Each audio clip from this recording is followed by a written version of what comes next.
குருவடிகளே சரணம். Hello friends and viewers, எல்லாருக்கும் வணக்கம். 18 சித்தர் பாடல்கள் வரிசையில் அகத்தியர் அவர்களுடைய பாடல்களும் அதற்கான விளக்கமும் பார்த்துட்டு இருக்கோம். இப்போ நம்ம பார்க்க போற பாடல் 36. தானென்ற பெரியோர்கள் உலகத்துள்ளே தாயான பூரணத்தை அறிந்த பின்பு தேனென்ற அமுதமதை பானம் செய்து தெவிட்டாத மௌன சிவ யோகம் செய்தார். ஊனென்ற உடலை நம்பி இருந்த பேர்க்கே ஒரு 4 வேதம் என்றும் நூலார் என்றும் நான் என்றும் நீ என்றும் சாதி என்றும் நாட்டினார் உலகத்தோர் பிழைக்கத்தானே. இதுதாங்க அந்த பாடல். தேன் என்ற பானம் அப்படின்னா மாங்காய் பால், ஊன் அப்படின்னா உடல். இந்த பாட்டோட பொருள் என்ன அப்படின்னா, ஞானிகளான பெரியவர்கள் சொல்லி இருக்காங்க, உலகிலே தாயான பூரணத்தை அப்பா யாசித்த பின் தேன் போன்ற அமுதத்தை பருகினார்கள் என்றும் அதன் பின் திகட்டாத மோன நிட்டையில் அமர்ந்தார்கள் அப்படின்னு சொல்லியிருக்காங்க. ஆனா உடலையே பெரிதா நம்பி 4 வேதங்கள் 6 சாத்திரங்கள் நான் நீ சாதி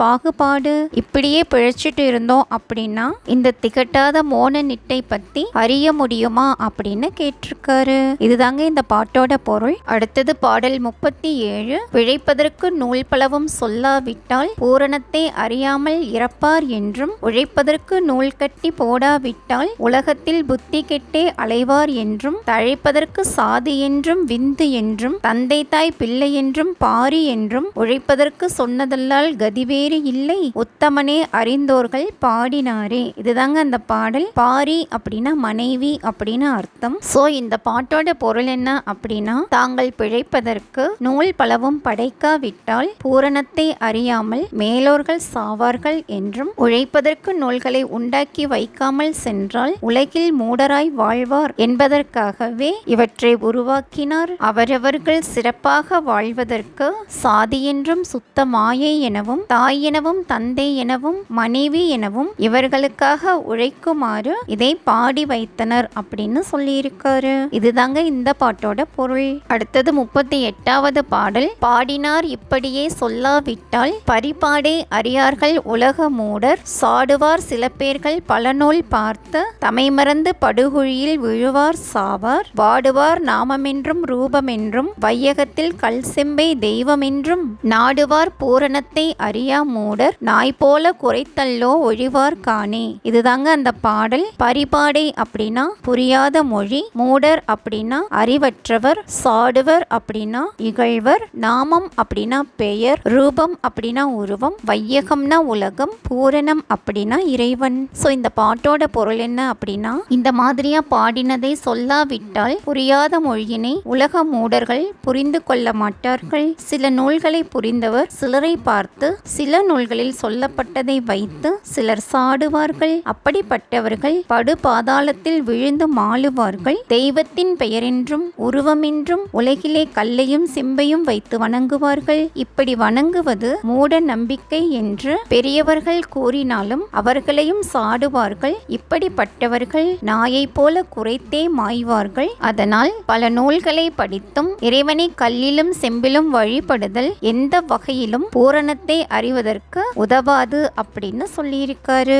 இதுதாங்க இந்த பாட்டோட பொருள். அடுத்தது 39வது பாடல். காணாமல் அலைந்தோர்கள் கோடான கோடி காரணத்தை அறிந்தோர்கள் கோடான கோடி வீணாக புலம்பினதால் அறிய போமோ விஞ்ஞானம் பேசுவதும் ஏதுக்காகும் கோணாமல் சுழுமுனையில் மனத்தை வைத்து குருபாதம் 2 நாளை சேர்த்து நாணாமல் ஒரு நினைவாய் காக்கும் போது 4 மெட்டும் ஒன்றாகும் நாட்டியூதே. இதுதாங்க அந்த பாடல். ஊதுதல் அப்படின்னா பயிற்சி மேற்கொள்தல் அப்படின்னு அர்த்தம். சோ இந்த பாட்டுக்கு பொருள் என்ன அப்படின்னா, பூரணம் என்கிற இறைவனை அறியாமல் திரிந்தவர்கள் பல கோடி ஆவார்கள். முதன்மையை உணர்ந்தவர்கள் கோடி பேர் இருக்கிறார்கள். வீணாக புலம்புவதால் அறிய முடியுமா? விஞ்ஞானம் பேசுவது எதற்கு?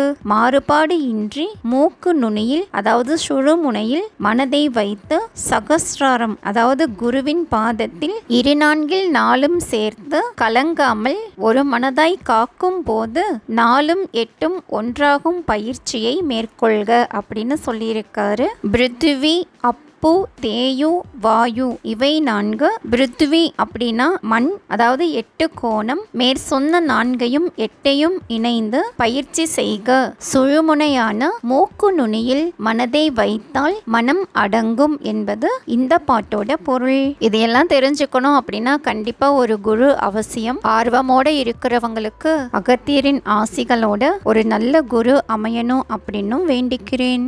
அடுத்தது 40வது பாடல். ஊதியதோர் ஊதறிந்தால் அவனே சித்தன், உத்தமனே 16 பதியேயாகும், வாதிகளே 24 பதியின் பாதம், வகை 4 உயிராகும் மார்க்கம் கண்டு, சோதி பரிபூரணமும் இவை 3 தூங்காமல் தூங்கியங்கே காக்கும் போது, ஆதியென்ற பராபரையும் அரணும் ஒன்றாய் அண்ணாக்கின் வட்டத்துள் ஆகும் பாரே. இதுதாங்க அந்த பாடல். ஊதுதல் அப்படின்னா சுவாசத்தை முறையாக இயக்குதல், பராபரை அப்படின்னா சக்தி, அரண் அப்படின்னா சிவன், அண்ணாக்கு அப்படின்னா நாக்கின் அடிப்பகுதி. ஸோ இந்த பாட்டோட பொருள் என்ன அப்படின்னா, சுவாசத்தை முறையாக இயக்குபவனே சித்தன், 16 கலைகளும் தெய்வத்தின் இல்லம் ஆகும், 8 தெய்வத்தின் பாதமாகும், 4 உயிராகும். இதனை நன்கு உணர்ந்து சோதியான முழுமையுடன், அதாவது பூரணத்துடன் இந்த 3ஐயும் யோக நித்திரையில் காக்கும் போது சக்தியும் சிவமும் இணைந்து அண்ணாக்கின் வட்டத்துள்